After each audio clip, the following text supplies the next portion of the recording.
Baik, assalamualaikum warahmatullahi wabarakatuh. Perkenalkan nama saya Muhammad Rasyah Aufa Humaidi dengan NIM 1121 10234, di mana di sini saya akan memberikan sedikit edukasi atau pemaparan materi mengenai akuntansi manajemen.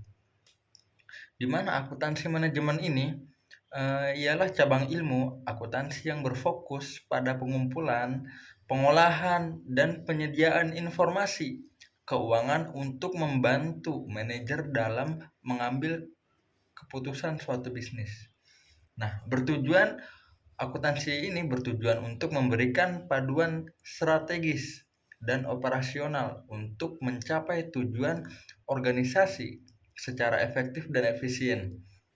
Nah, di mana akuntansi ini sangat penting ya bagi suatu perusahaan, di mana akuntansi manajemen ini sangat bisa diandalkan dalam mengelola keuangan dari si perusahaan tersebut agar keuangan tersebut atau biaya yang ada di perusahaan itu dimaksimalkan secara efektif dan efisien. Selanjutnya itu ruang lingkup dalam akuntansi manajemen, yaitu dibagi menjadi 4 bagian. Yang pertama ada anggaran, di mana anggaran ini yaitu perencanaan dan pengawasan keuangan, entah jangka pendek ataupun jangka panjang. Nah, jadi dalam akuntansi manajemen itu anggaran ini menjadi tahap pertama, di mana dia akan memulai atau membuat suatu perencanaan dalam perusahaan tersebut untuk bisnis yang sedang dijalankan dalam jangka pendek atau jangka kedepannya gitu teman-teman.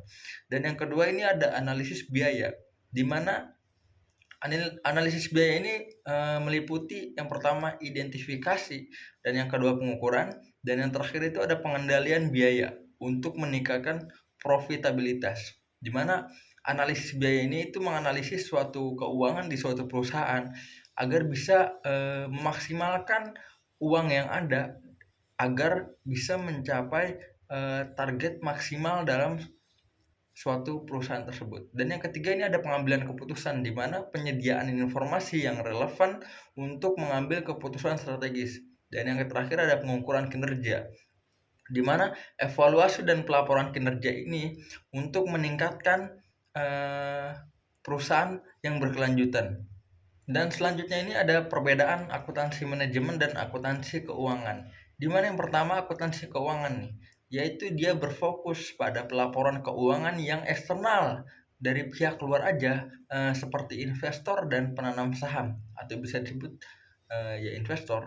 Dan yang kedua ada regulator. Dan yang kedua ini ada akuntansi manajemen, di mana akuntansi manajemen ini berfokus pada informasi internal, yaitu dalam suatu perusahaan teman-teman, yaitu untuk mengambil keputusan manajerial dan perencanaan strategis. Nah, jadi bedanya ke akuntansi keuangan dan akuntansi manajemen, akuntansi keuangan itu berfokus pada keuangan di luar perusahaan gitu teman-teman, dan sedangkan di akuntansi manajemen itu berfokus pada keuangan yang ada di dalam perusahaan gitu teman. Nah, selanjutnya ini ada peran-peran akuntansi manajemen dalam mengambil keputusan. Nah, yang pertama ini ada identifikasi masalah, di mana pengumpulan dan menganalisis data itu untuk mengidentifikasi masalah yang ada di dalam suatu bisnis tersebut. Nah, sebelum kita mengambil keputusan, kita harus tahu dulu masalah apa yang sedang terjadi atau masalah apa yang sedang dianalisis oleh suatu perusahaan untuk bisa mendapatkan data yang akurat dan valid. Dan yang kedua ini ada analisis alternatif, di mana mengevaluasi berbagai opsi dan skenario untuk menemukan solusi yang optimal. Jadi setelah mengidentifikasi masalah tersebut, kita harus bisa juga menemukan solusi yang tepat agar permasalahan itu bisa selesai. Dan yang terakhir ada pengambilan keputusan. Nah, yaitu menyediakan informasi yang relevan untuk membantu manajer membuat keputusan yang tepat. Nah, ketika masalah sudah ada, ketika masalah sudah diketahui gitu kan, lalu kita memberikan solusi. Nah, selanjutnya kita mengambil keputusan nih, apa yang baik buat bisnis kita ke depannya gitu. Selanjutnya ini ada sistem informasi akuntansi manajemen, terbagi menjadi 3, yaitu pertama pengumpulan data, dan yang kedua analisis dan pelaporan, dan yang ketiga integrasi. Dimana yang pertama ini pengumpulan data, yaitu sistem yang efisien untuk mengumpulkan data dari berbagai sumber internal dan eksternal. Dan yang kedua ada analisis dan pelaporan, di mana proses pengolahan data menjadi informasi yang berguna untuk mengambil keputusan. Dan yang terakhir itu ada integrasi, di mana sistem terintegrasi ini menghubungkan berbagai fungsi bisnis untuk mendukung pengambilan keputusan yang komprehensif. Nah, dalam sistem informasi akuntansi manajemen itu kita harus bisa mengumpulkan data dari berbagai sumber dulu teman-teman, agar bisa membuat pelaporan atau laporan. Nah, ketika memang data tersebut sudah terkumpul, kita baru bisa kita mengolah data tersebut untuk menjadi suatu laporan. Nah, ketika udah menjadi suatu laporan gitu, kita harus bisa mengambil keputusan apa yang baik nih buat suatu perusahaan tersebut. Dan yang terakhir itu integrasi, di mana sistem integrasi ini yaitu mempunyai fungsi untuk mendukung akan nantinya mengambil keputusan yang bersifat komprehensif, seperti itu. Dan yang selanjutnya ini ada pengumpulan dan analisis data untuk akuntansi manajemen, di mana yang pertama ini ada sumber data ya teman-teman, sumber data, terus selanjutnya yaitu ada analisis data, dan yang terakhir ada pelaporan. Nah, di mana sumber data ini pengumpulan data dari sistem akuntansi, pemasaran, produksi, dan sumber lainnya. Dan analisis data ini pengolahan dan interpretasi data untuk mendukung keputusan manajerial. Dan yang terakhir pelaporan, yaitu penyajian informasi dalam bentuk laporan yang jelas dan ringkas. Nah, dalam pengumpulan analisis data ini, kita harus juga mengumpulkan data dari berbagai divisi teman-teman. Yang pertama itu ada akuntansi, pemasaran, dan produksi. Kita semuanya itu harus dikumpulkan menjadi satu. Nah, lalu semuanya sudah dikumpulkan, lalu kita melakukan analisis atau pengolahan data.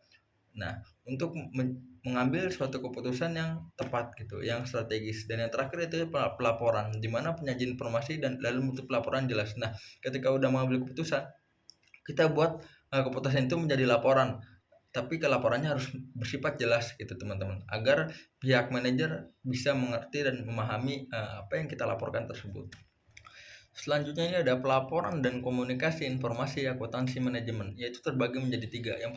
Yang pertama ini analisis, dan yang kedua pelaporan, dan yang ketiga itu komunikasi. Di mana analisis ini yaitu pengolahan data menjadi informasi yang relevan dan dapat diinterpretasikan. Dan yang kedua ada penyajian informasi, pelaporan ya, penyajian informasi dalam format yang jelas dan mudah dipahami oleh manajer. Dan yang terakhir ada komunikasi, di mana penyampaian informasi secara efektif untuk mendukung pengambilan keputusan. Nah, sebelum kita masuk ke mengambil keputusan ini, kita harus mengolah data dulu. Nah, datanya itu harus valid dan relevan teman-teman, agar bisa dikembangkan gitu. Dan yang kedua ini, dalam data tersebut kita harus mengolah data lalu menjadikan informasi yang formatnya itu jelas, agar si manajer ini lebih mudah mengerti apa yang kita maksud gitu. Dan yang terakhir itu penyampaian dari informasi tersebut itu harus bisa berdasarkan data teman-teman, agar pengambilan keputusan itu tidak bisa seenaknya gitu, bahwa pengambilan keputusan itu harus bisa dilakukan secara bijaksana. Nah, selanjutnya ini ada penerapan akuntansi manajemen dalam praktek bisnis. Yang pertama ini ada perencanaan strategis, dan yang kedua ada pengendalian operasional. Di mana perencanaan strategis ini dia lebih memfokuskan kepada strategi bisnis dalam jangka saat ini dan kedepannya, atau bisa disebut jangka panjang. Sedangkan pengendalian operasional itu lebih memfokuskan kepada kinerja operasional, di mana kinerja karyawan, eh, pelatihan karyawan, agar bisa memaksimalkan produksi yang ditetapkan oleh perusahaan. Nah, kurang lebihnya begitu aja pemaparan materi dari akuntansi manajemen ini. Bila kurang jelas atau kurang bisa dipahami, mohon dimaafkan. Wabillahi taufiq wa hidayah. Wassalamualaikum warahmatullahi wabarakatuh.